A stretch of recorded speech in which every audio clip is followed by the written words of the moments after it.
전능하사 천지를 만드신 하나님 아버지를 내가 믿사오며 그 외아들 우리 주 예수 그리스도를 믿사오니 이는 성령으로 잉태하사 동정녀 마리아에게 나시고 본디오 빌라도에게 고난을 받으사 십자가에 못 박혀 죽으시고 장사한 지 사흘 만에 죽은 자 가운데서 다시 살아나시며 하늘에 오르사 전능하신 하나님 우편에 앉아 계시다가 저리로서 산자와 죽은 자를 심판하러 오시리라. 성령을 믿사오며 거룩한 공회와 성도가 서로 교통하는 것과 죄를 사하여 주시는 것과 몸이 다시 사는 것과 영원히 사는 것을 믿사옵나이다. 아멘. 오늘 우리에게 주시는 하나님의 말씀은 신약성경 마태복음 16장 24절에서 26절 말씀입니다. 마태복음 16장 24절에서 26절, 신약성경 27면에 있습니다. 마태복음 16장 24절에서 26절 말씀 제가 봉독하겠습니다. 이에 예수께서 제자들에게 이르시되 누구든지 나를 따라오려거든 자기를 부인하고 자기 십자가를 지고 나를 따를 것이니라. 누구든지 제 목숨을 구원하고자 하면 잃을 것이요 누구든지 나를 위하여 제 목숨을 잃으면 찾으리라. 사람이 만일 온 천하를 얻고도 제 목숨을 잃으면 무엇이 유익하리요? 사람이 무엇을 주고 제 목숨과 바꾸겠느냐. 아멘.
아멘. 감사합니다. 자, 오늘 우리 연초에는 모두가 희망을 가집니다. 희망. 어디에나 세상은 희망을 얘기하죠. 희망. 개인은 물론이고 단체, 조직, 심지어 기업들, 국가들도 그 해에 희망을 생각하고 희망을 이야기합니다. 오늘 현대 과학 또 이 첨단의 의학들이 발전되어서 150세 시대를 희망하고 있습니다. 100세가 넘어서 120세, 유전공학의 빠른 발달이 곧 150세까지도 가능하다. 지금 그런 얘기를, 희망을 얘기합니다. 첨단의 기술들, 또 오늘 시대의 시스템들, 혁신적 아이디어들, 그 모든 것들이 희망을 향해 달려가고 있습니다. 한국은 유달리 연말에 점을 많이 친다고 그래요. 점쟁이들이 요즘 돈을 많이 번답니다. 요즘은 역술인이라고 그러대요. 역술인. 1년에 매출이 몇 조가 된다고 그럽니다. 어마어마한 시장인데요.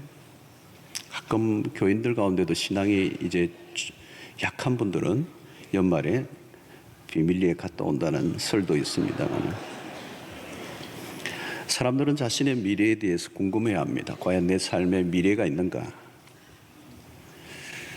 인간은 희망을 걸고 살아갑니다. 희망이 있어야 살죠. 문제는 그 희망이 이루어질 수 있는 것인가 하는 것입니다. 과연 희망은 이루어질 수 있는가? 요즘 흔히 우리가 많이 듣는 얘기죠. 희망 고문. 희망 고문. 희망할수록 더 절망을 맛본다는 거죠.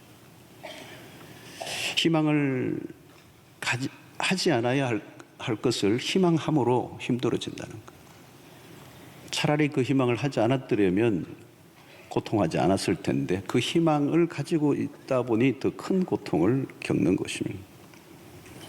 이렇게 잘못된 희망, 이루어질 수 없는 희망을 가지고 살다 보면 그 삶은 사실은 비현실적인 삶을 살게 되는 것입니다. 그래서 일어날 수 없는데 일어날 것처럼 생각하면서 현실을 왜곡하고 현실을 과장하기도 하고 현실을 축소시키기도 하는 것입니다.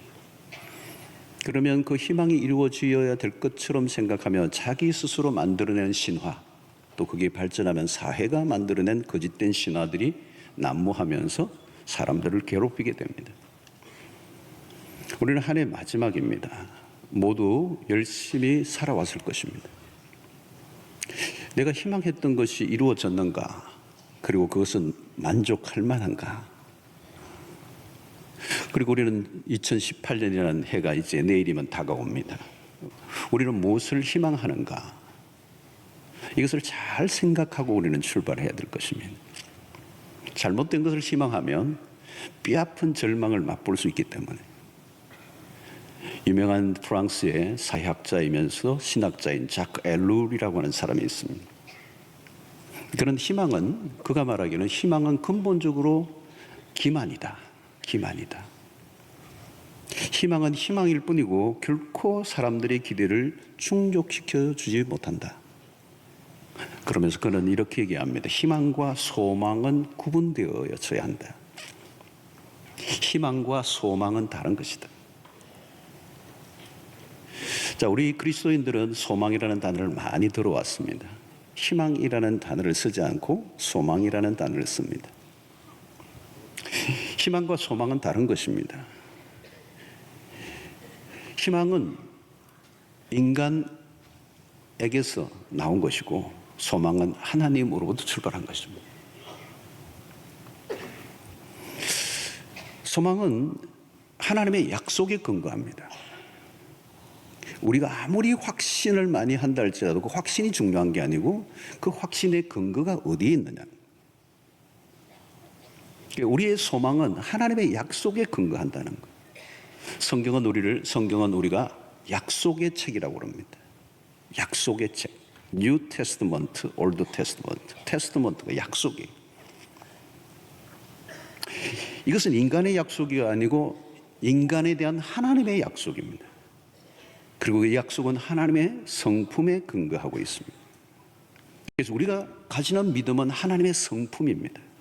우리가 성경을 보면서 하나님의 성품을 우리가 봐야 돼요. 그분은 변함이 없으신 분이십니다. 이 변함 없으신 그분의 성품에서 나온 말씀이기 때문에 그 말씀도 변함이 없을 것으로 우리가 믿는 것이죠.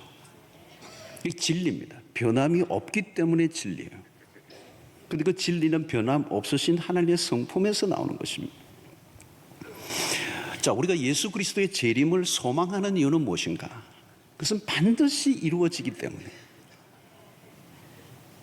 그것은 어쩌면 이루어질 수도 있을지 모른다가 아니고, 그런 희망이 아니고 반드시 이루어질 것이다.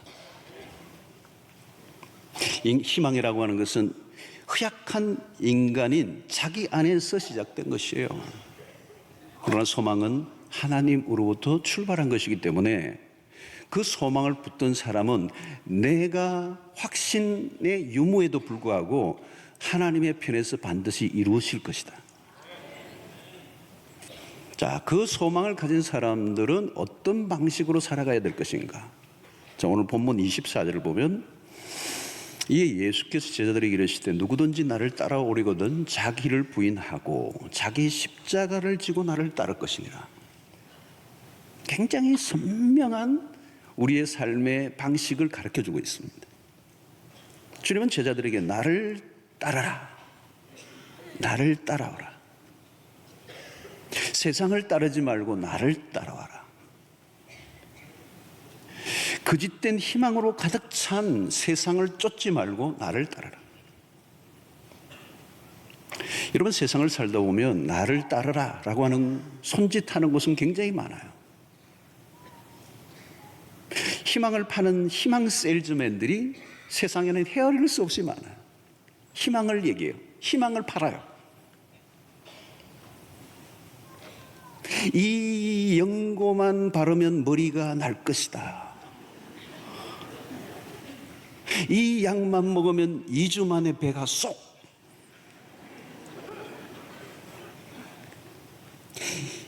이것만 하면 대박. 1년 매출 10억. 자, 힘이 있고 돈을 가진 사람들이 따르는 이유는 뭘까요? 그게 희망이 있을 것처럼 보이기 때문에. 그 권력을 따르면, 그 돈을 가지고 있는 사람을 따르면 희망이 있을 것 같아요. 곳곳에서 나를 따르라고 유혹합니다. 당신의 미래를 내가 보장해 주겠다. 수많은 공약과 약속들은 사람들의 가슴을 부풀어 오르게 합니다. 저 직장만 취직이 되기만 한다면, 승진이 되기만 한다면, 이번 프로젝트가 성사만 되기만 한다면, 자, 우리는 이렇게 수많은 약속과 손짓을 하는 이 세상의 한가운데서 주님이 말씀하세요. 너희는 나를 따라라. 이 말씀은 새로운 종류의 인생을 살라는 초청입니다. 자, 여러분, 지금 현재의 삶이 정말 만족스럽고 더 이상 바랄 게 없다면 주님의 이 말씀을 무시해도 돼요. 주님, 나를 따르라고 하는 이 주님의 말씀을 무시해도 돼요. 그러나 만족스럽지 않다면 우리는 이 주님의 말씀에 귀를 기울여야 합니다. 만약 주님의 이 초청을 무시한다면 우리는 세상의 희망 고문에 시달릴 가능성이 높습니다. 자, 그런데 이 나를 따르라고 하는 이 주님의 말씀을 들여다보면 당황이 돼요, 우선. 왜냐하면 세상과는 전혀 다른 제한이 붙어 있기 때문에 그래요. 흔히 따르라고 하면 세상은 어떤 대가와 보상을 약속합니다.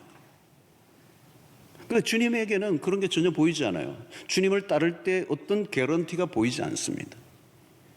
나를 따라오려거든 뭐요? 그 뒤에 자기를 부인하고 자기 십자가를 지고 나를 따르라. 희망을 잔뜩 부풀리고 따라오게 하는 그 세상에 따라오라고 하는 부름과 달라요. 이 주님의 따르심에 따라가려고 하면 거기에는 어떤 희망을 가질 만한 특혜와 보장이 보이지 않습니다. 오히려 힘든 세상에서 그나마 조금 즐기던 것까지도 포기하라고 하는 것처럼 보인다는 거예요. 자, 주님을 따르라고 하면 어떻게 해야 된다고요? 자기를 부인하고. 여러분, 여기 자기 부인은 어떤 것입니까? 자기 멸시를 하라? 자기를 부정하라는 게 아니에요. 가끔 자기 부인을 불교의 자기 욕망을 제거하라는 뜻으로 오해할 수도 있습니다. 불교는 무욕을 강조합니다. 열반에 이르러 무아의 경지에 이르기를 원하죠. 그러나 기독교는 다릅니다. 하나님은 우리에게 욕망을 주셨습니다. 욕망을 없애려고 해서 욕망이 없어지는 게 아닙니다. 문제는 잘못된 것을 욕망하는 게 문제예요. 그 잘못된 욕망이란 어떤 것일까요?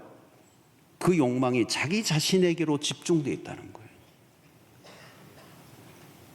오늘 이게 주님이 자기를 부인하고라고 하는 것은 자기에게만 집중되어 있는 그 욕망이 전적으로 자기에게만 기울어져 있는 그것을, 그 초점을 바꾸라는 거예요. 누구를 향하여? 하나님을 향하여, 이웃을 향하여. 그래서 여기 자기를 부인하고 날마다 자기의 십자가를 진다 할 때 이 초점이 날마다라고 하는 거예요. 이것은 한두 번이 아니라 의례적인 행사가 아니고 한 번씩 해보는 게 아니고 계속적으로 반복해서 끊임없이 계속적으로 자신에게 맞춰진 초점을 하나님과 그의 나라와 이웃에게 옮기라는 거예요. 그래서 이것은 자기 부인의 일상화를 강조합니다. 자, 여러분, 매 순간마다 자기를 부인하고 자기 십자가를 지는 훈련이 습관화되어야 된다는 거예요. 왜 그렇습니까? 우리에게는 지독스럽게 오랫동안 습관적으로 이렇게 자리를 잡고 있는 우리를 자아를 만족시키려고 하는 삶이 우리에게 몸에 익어 있기 때문에, 이 나쁜 습관과 경향들이 하루아침에 만들어진 게 아니에요. 우리는 뼛속 깊은 곳까지 뭐가 있느냐면 나를 위한, 내가 좋은 것, 나를 만족하기 위한 것, 나를 행복하기 위한 것에만 몰두하는 거예요. 그런데 이제는 의도적으로 그런 나 중심에 치우쳐져 있는 내 욕망이 끊임없이 나만 행복하게 하려고 하는 그 집중하는 그 성향을 부인하라는 거예요. 자아를 부인하라는 거예요. 그래서 날마다 노력하라는 거예요. 사람들은 자기를 부인하면 나라는 존재는 없어지는 거 아닌가 두려워합니다. 그건 고행이 아닙니까? 그러지 않아요. 정반대예요. 오히려 자기 자신에게만 집중하고 살면 살수록 심각한 고통이 찾아오게 돼 있어요. 요즘 사람들이 불행한 이유는 뭘까요? 뭐가 부족해서가 아니에요. 나의 행복에만 너무 몰두하고 있기 때문에, 나의 만족에만 너무 몰두하고 있기 때문에. 여러분, 자기 부인을 하라는 주님의 말씀의 뜻을 잘 이해해야 합니다. 여기에서 자기란 어떤 자기인가 하면 거짓된 자예요.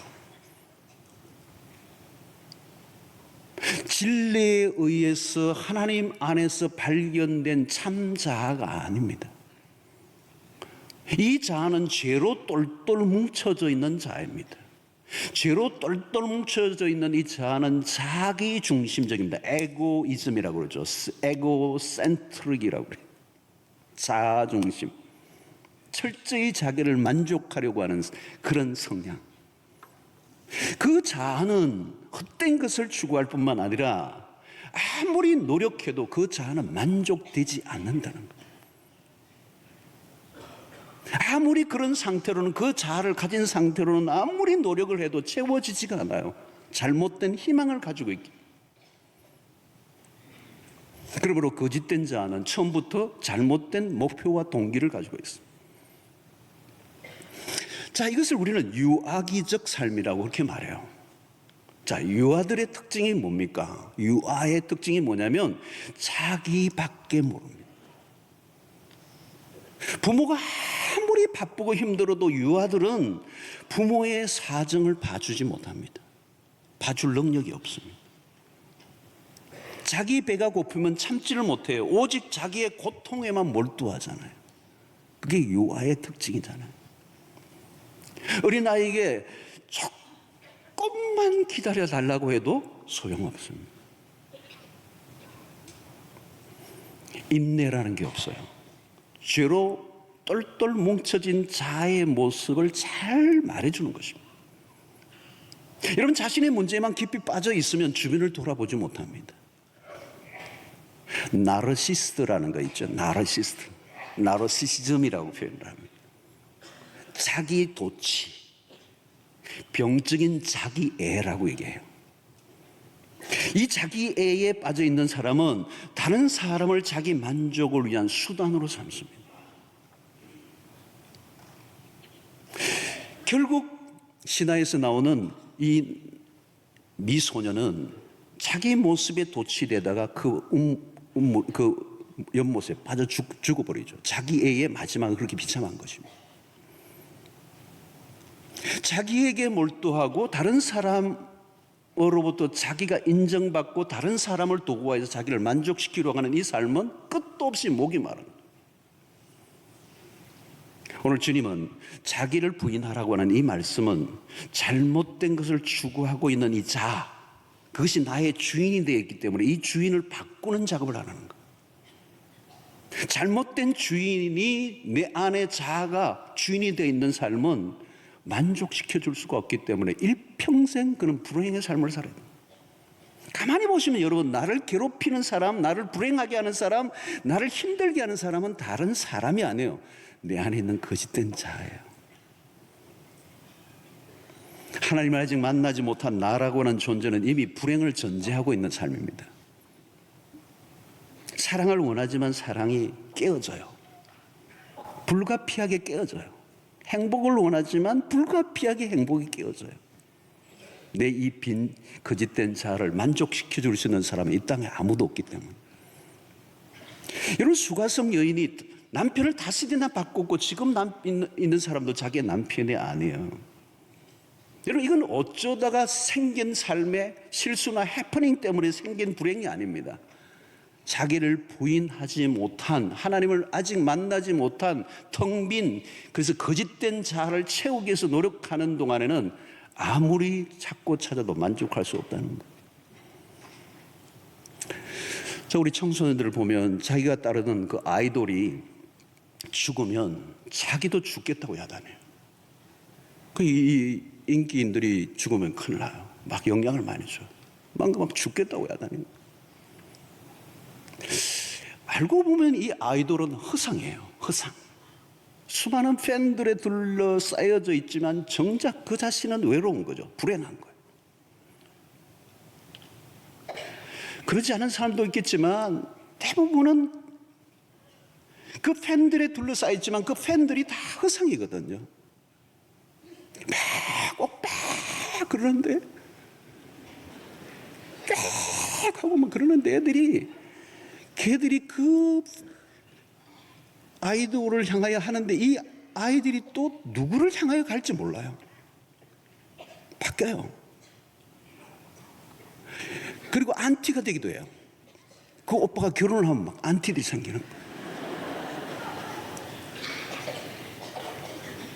그러니까 아이돌 자신도 자기가 이 팬들이 자기의 삶에 만족을 주는 것 같지만 이 팬들이 허상이란 말이에요.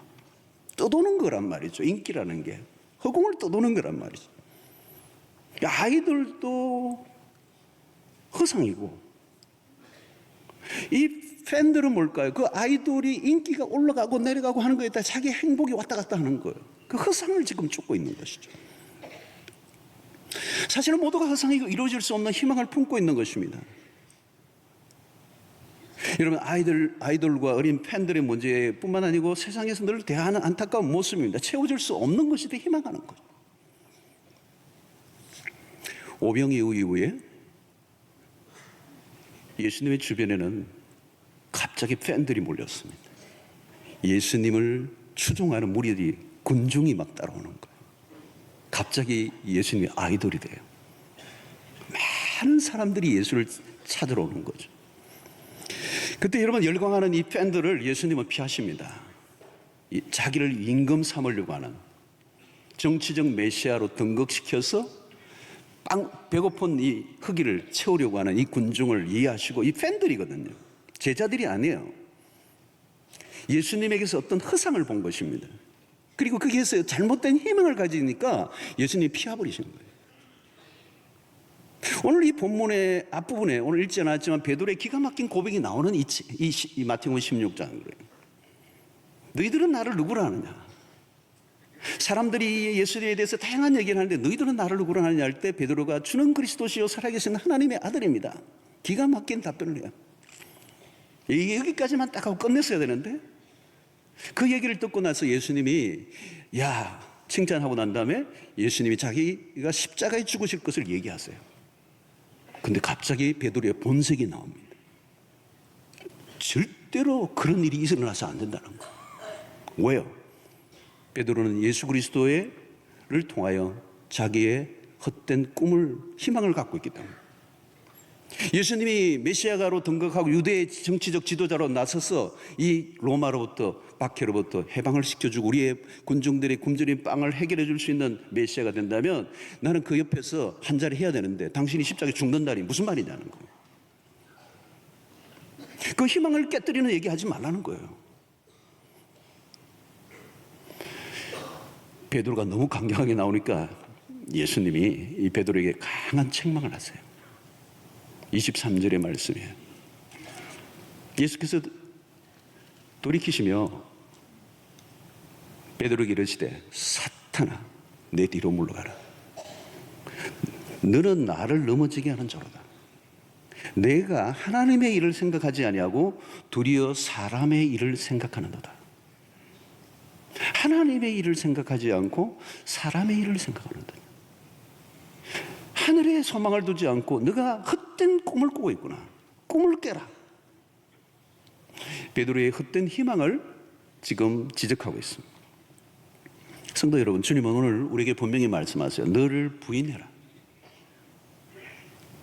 너의 거짓된 자아가 희망하고 있는 이룰 수 없는 그 꿈을 꾸는 그 너를 부인해라. 그리고 너의 십자가를 지라. 허상을 쫓지 말고 실상인 나를 쫓으라. 여러분, 자기를 부인하면 나라는 인생이 없어지나요? 아니에요. 나를 부인할 때 본래 우리가 살고자 하는 삶의 원형이 드러나게 돼 있어요. 자기를 부인하고 자기 십자가를 진다는 게 그럼 뭐냐?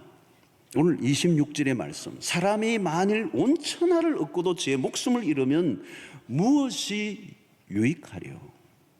사람이 무엇을 주고 제 목숨과 바꾸겠느냐?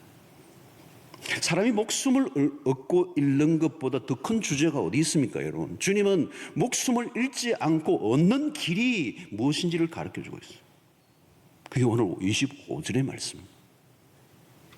누구든지 제 목숨을 구원하고자 하면 잃을 것이요. 누구든지 나를 위하여 제 목숨을 잃으면 찾으리라. 역설입니다. 패러독스.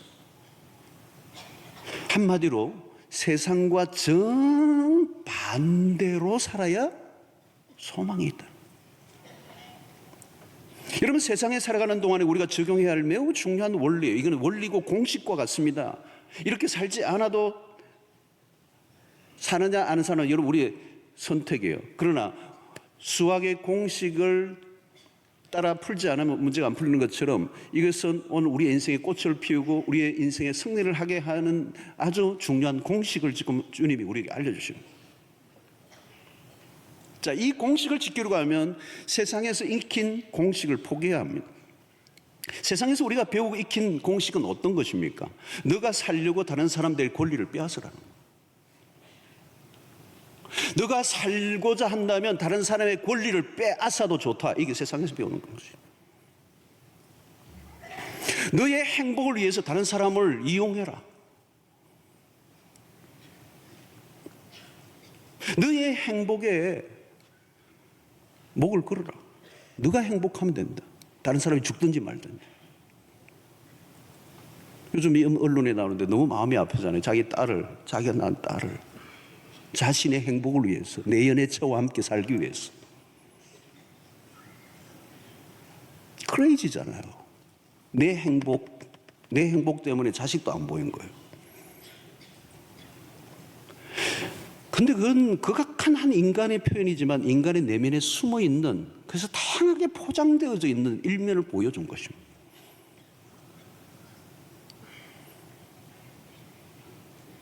여러분, 내 행복에 너무 몰두하면요, 그렇게 되는 거예요.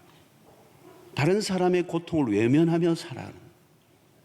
나는 내 행복에 몰두하게 살았는데 그러다 보니 다른 사람의 고통을 나도 모르게 외면하고 사는 거예요. 자신의 행복만 커져 보이고 남의 행복은 별거 아닌 것처럼 여겨져. 여러분, 나의 행복을 쫓으며 우리는 살아가잖아요. 나의 행복만 이루어진다면, 여러분, 그것이 세상의 추구하는 방식이라는 거예요. 왜 오늘날 많은 사람들은 절망하고 고통하고 우울하고 불행한 삶을 삽니까? 예수님이 말씀하신 이 방식과 전혀 다른 삶을 추구하고 있기 때문에 절망과 고통이 찾아오는 것이죠. 다른 사람의 생명보다 자기 혼자만 잘 사는 것에만 집중하고 있기 때문에. 자, 40일 광야에서 금식을 마친 후에 예수님에게 마귀가 시험을 걸어옵니다. 유명한 시험 3가지.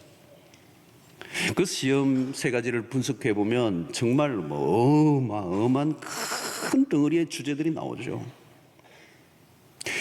근데 다양한 주제가 있지만 하나 공통점이 있어요. 마귀가 이 예수님에게 했던 3가지 시험을 가만히 분석하면 똑같은 거 하나는 있어요. 뭐냐면, 너의 필요에 집중해. 너가 지금 배고프면 너의 필요에 집중해. 그 필요를 채워. 너가 주목을 받으면 돼. 너가 주목받는 인생이 되라고. 그리고 또 뭐예요? 너가 최고가 되라는 거예요. 여러분, 여기서 모두 초점이 뭐냐면 너예요. 너가 중요해. 너가 살았는데, 너가 행복하면 돼. 너가 만족하면 돼. 너가 좋으면 돼. 그거예요. 예수님은 단호하게 시험을 물리치십니다. 그리고 기꺼이 우리를 위하여 자기의 몸을 십자가의 제물로 내어놓습니다. 그것이 주님이 걸으셨던 길이고 오늘 이 본문의 말씀을 통해 우리에게 주시는 메시지예요. 너희가 목숨을 잃으면 찾을 것이고, 너가 너의 행복을 위해서, 너의 행복을 추구하며 그것을 위해서 너가 살려고 하면 너는 죽을 것이다. 목숨을 구원하고자 하면 잃을 것이고, 그리스도를 위하여 우리의 목숨을 잃으면 목숨을 찾으리라. 세상과 전혀 다른 방식. 여러분, 좋은 친구를 한 사람 얻으려고 하면 그냥 주어지진 않아요. 자기의 많은 것을 포기해야 합니다. 정말 내 인생 가운데 정말 내가 죽어도 내 자식을 자기 자식 이상으로 지켜줄 만한, 아니 내 목숨을 바꾸면서까지도 지켜줄 것 같은 그런 친구가 여러분 있습니까? 그 친구를 함부로 생기는 게 아니고 내가 목숨을 그를 위해서 내어줘야 됩니다.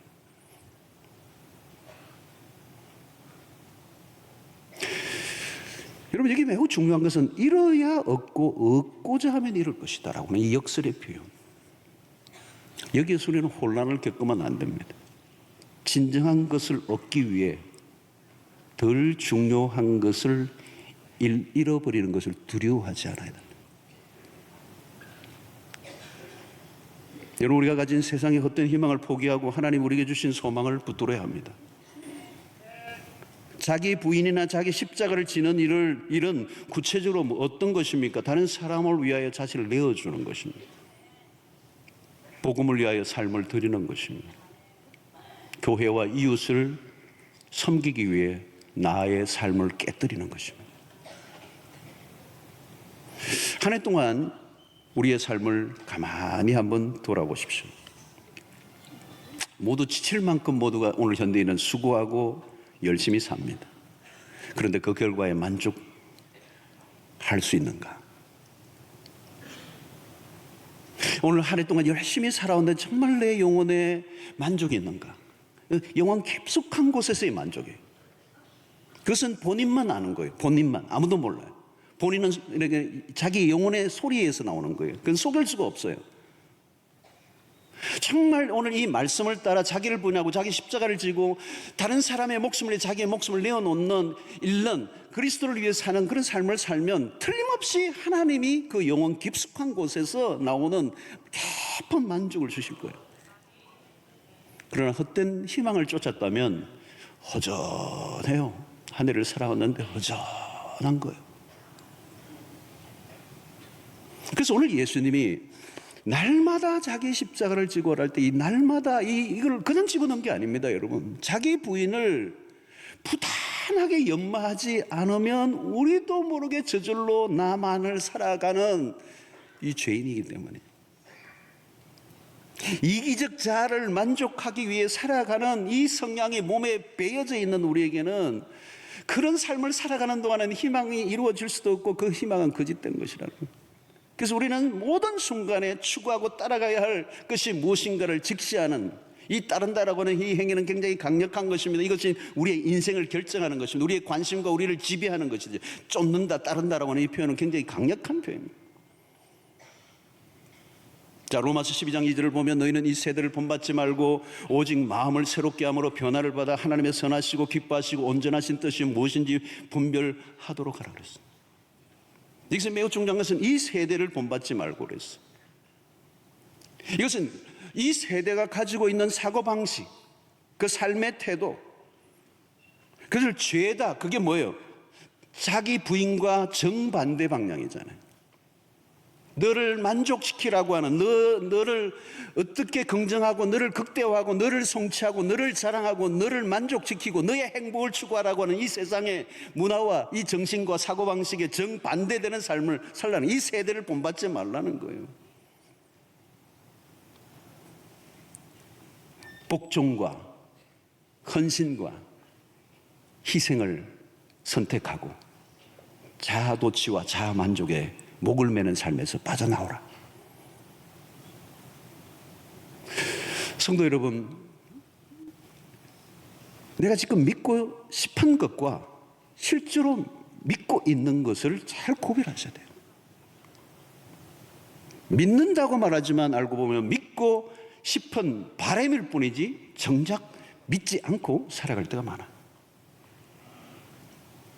남들이 나에 대해서 믿음이 좋다고 얘기하는 것과 실제 내가 믿음이 좋은 것은 다를 수 있습니다. 허상과 실상을 구분해내야 됩니다. 우리가 흔히 하나님의 뜻이라고 여기는 것과 우리 자신의 욕망을 잘 분별해야 합니다. 열심히 기도했는데, 나는 한다고 했는데 왜 나의 현실은 이 모양 이 꼴인가? 기도하지 않은 것이 아니고 응답되지 않은 기도 때문에 절망합니다. 그리고 하나님을 원망하죠. 그러나 여러분, 열심히 한다고 되는 게 아니에요. 믿고 있는 것이 무엇인지, 무엇을 바라고 있는지. 자칫하면 우리는 스스로 희망 고문을 당하듯이 종교 고문을 당할 수도 있는 거. 그래서 목회자는 참 설교를 조심해서 해야 돼요. 그냥 너무 쉽사리 위로를 한답시고 입에 발린 소리로 괜찮아질 것이라고 희망을 남발하면 그 이후에 찾아오는 그 절망, 그게 종교 고문이 되는 거예요. 성도 여러분, 이 연말에 우리가 확인할 것은 내 기도가 얼마나 응답이 되었는가, 아니면 내 삶이 얼마나 성공적으로 이렇게 달려왔는가가 아니에요. 그것은 하나님의 관심과 거리가 먼 것입니다. 주님의 약속은 분명합니다. 너희가 자신을 얼마나 부인하고 자기 십자가를 지고 나를 따라왔는가. 주님이 그걸 물으시는 거예요. 너가 얼마나 너를 부인했느냐는, 그리고 너가 져야 할 십자가를 지고 나를 따라왔는가. 그렇다면 너의 그 길은 소망이 보장되어 있다. 내가 희망하는 것이 아니라 얼마나 자기를 부인하고 주님을 위해 살아왔는가는 거예요. 주님이 걸으셨던 그 길을 우리도 걸어야 그 길에 승리가 있어. 주님의 길은 분명합니다. 그분은 십자가를 선택하셨어요. 자기를 십자가를 지고 십자가를 지셨어요. 그 십자가로 가면 부활은 분명합니다. 십자가를 피하고는 부활은 없어요. 부활로 갈 수가 없어요. 내가 죽지 않고 사는 법은 없어요. 내가 죽지 않고 상대를 살리는 길은 없습니다. 내가 희생하지 않고 다른 사람을 구원의 길로 이끌 수 없습니다.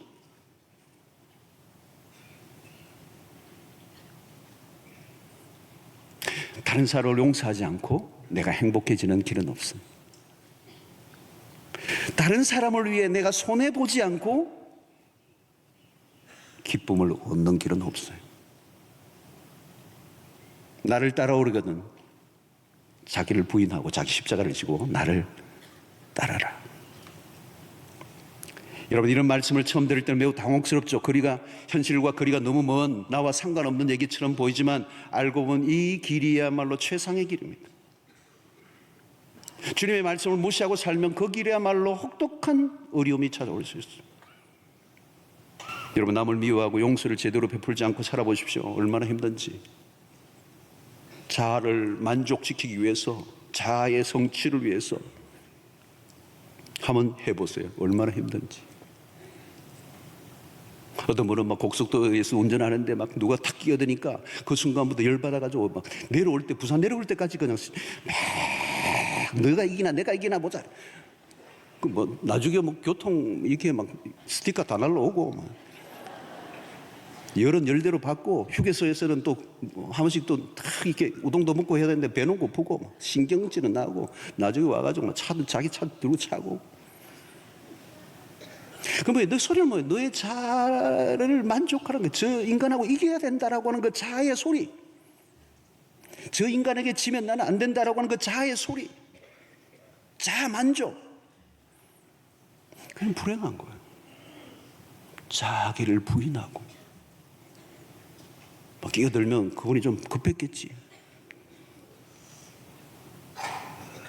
여러분, 층간소음이 있을 때 위에 사람과 그를 정오하고 막 이를 갈고 복수를 꿈꾸고 계단에서 나오면 옆자리 보고 계속 그렇게 살면 그 용서하지 못하고 살아가는 자신의 삶이 지옥이 돼.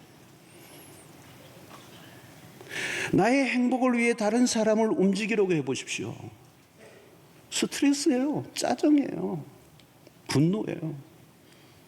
왜 이 인간들은 나의 행복을 위해서 이렇게 무지한가? 더 잘 살아보려고 안간힘을 써보세요. 도리어 생명을 잃는 길을 선택하는 겁니다. 오히려 더 소멸되고 빈곤한 삶을 살게 됩니다. 언제나 기대는 실망으로 바뀌게 돼 있어요. 잘못된 희망은 만족될 수 없습니다. 나의 행복을 위해 다른 사람을 이용하려고 머리를 써보세요. 얼마 못 가 병이 들고 말 것입니다. 오늘 주님의 이 말씀은 우리의 삶의 최상의 길을 선택한 거예요. 언뜻 보면 이게 내 삶을 오히려 힘들게 하는 예수님의 무리한 요구처럼, 그리고 오늘 현대사회에 우리에게 전혀 어울리지 않는 진리처럼 보일지 모르지만 이 말씀이야말로 우리의 삶을 원형 그대로 다시 살려내는, 복원하는 기가 막힌 삶의 원리를 주께서 가르쳐 주십니다. 오늘 26절의 말씀은 큰 울림이 있는 말씀이요, 사람이 만일 온 천하를 얻고도 제 목숨을 잃으면 무엇이 유익하리요? 사람이 무엇을 주고 제 목숨과 바꾸겠는가? 우리는 한순간에 그 보잘것없는 그 하나, 그거를 얻기 위해서 우리는 큰 것을 놓칠 때가 많아요. 마치 어린아이가 초콜릿 하나에 어떤 낯선 못된 아저씨의 손에 자신을 맡기는 것과 같아요. 연말 마지막 주일입니다. 지금까지 무엇을 희망해 왔습니까? 또 무엇을 지금도 희망하고 계십니까?